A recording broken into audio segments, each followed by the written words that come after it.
प्रभु यीशु के मीठे और मुबारक नाम में आप सभी को जय मसीह की। प्रभु आप सभी को बहुत आयत से बरकत दे। आज का मेरा विषय है उत्तम भाग। हम वचन में से पढ़ेंगे लूका उसका 10 अध्याय और उसकी 42वीं आयत, जहाँ इस प्रकार से लिखा हुआ है, परंतु एक बात अवश्य है और उस उत्तम भाग को मरियम ने चुन लिया है जो उससे छीना ना जाएगा। हालेलुया। हम वचन में से यहाँ पर हम पढ़ते हैं, यीशु मसीह इस प्रकार से कहते हैं मरियम के विषय में कि उसने अपना उत्तम भाग पा लिया। मेरे भाइयों, मेरी बहनों, मैं आपको बताना चाहती हूँ कि यह कितनी बड़ी बात है कि प्रभु खुद कह रहे हैं मरियम के बारे में कि उसने अपना उत्तम भाग चुन लिया है। मेरी बहनों, मैं आपको बताना चाहती हूँ, जब हम इस वचन को शुरू से अध्ययन करेंगे तो यहाँ पर 2 बहनों के बारे में लिखा है, मरियम और मार्था। हम सभी जानते हैं कि मरियम एक शिष्या की भांति प्रभु के चरणों में बैठकर बहुत ही ध्यानपूर्वक वचन को सुनती है। वहीं दूसरी ओर मार्था अपने कामों में लगी है और वचन हमें बताता है कि मार्था इतनी मेहनत करती है अपने काम में कि वह थक जाती है, और जब वह मरियम को देखती है कि वो तो बड़े आराम से प्रभु के पास बैठी हुई है और वचन को सुन रही है। यहाँ पर मैं आपको बताना चाहती हूँ कि मार्था जो इतने कामों में लगी है, यह हमारा संसारिक जीवन दर्शाता है। हम भी अपने जीवन को संसार में हर प्रकार की सुख सुविधाओं को देने के लिए बहुत मेहनत में लगे हैं। जिस प्रकार से मार्था बड़ी मेहनत के साथ अपने कामों में लगी है कि कहीं कोई कमी ना रह जाए, उस कमी को पूरा करने के चक्कर में मार्था उस वचन से वंचित रह जाती है जो प्रभु वहाँ सुना रहे हैं। इतनी मेहनत करने के बाद भी जब मार्था अपने काम को समय पर नहीं कर पाती है तो वह सोचती है, अगर मेरी बहन मरियम भी अगर मेरे काम में सहयोग करती तो यह काम जल्दी हो जाता। इसलिए वह प्रभु से कहती है।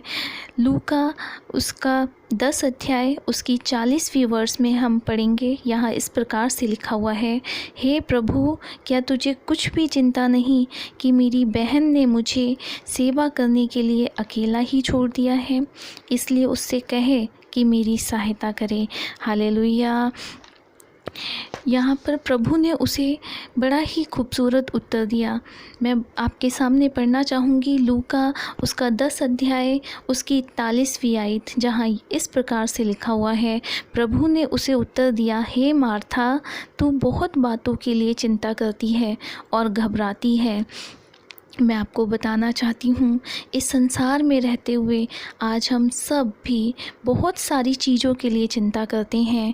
हम अपने बच्चों के लिए चिंता करते हैं, हम अपने जॉब के लिए चिंता करते हैं, हम अपने भविष्य के बारे में चिंता करते हैं। लेकिन यहाँ प्रभु यीशु मसीह मार्था से कह रहे हैं कि तू बहुत बातों के लिए चिंता करती है। मेरी बहनों, मैं आज आपको बताना चाहती हूँ, आज हम महिलाएं भी मार्था की तरह व्यर्थ चिंता करते हैं। हम चिंता तो करते हैं, हम घबराते तो हैं, लेकिन मरियम की तरह प्रभु का वचन नहीं सुनते। मेरी बहनों, आज मैं आप सबको बताना चाहती हूँ, हमारे जीवन में चाहे विभिन्न प्रकार की समस्या ही क्यों ना हो, लेकिन यदि हम मरियम की तरह संपूर्ण हृदय से प्रभु के वचन पर मन लगाएंगे तो प्रभु हमारी सभी समस्याओं को दूर करेंगे।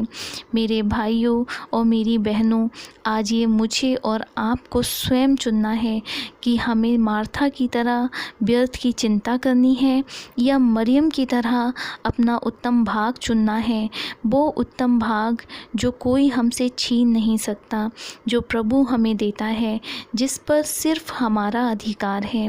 आज हम सभी को इस बारे में विचार करना चाहिए। प्रभु आप सभी को बहुत आयत से बरकत दे। धन्यवाद। आइए हम प्रार्थना करें।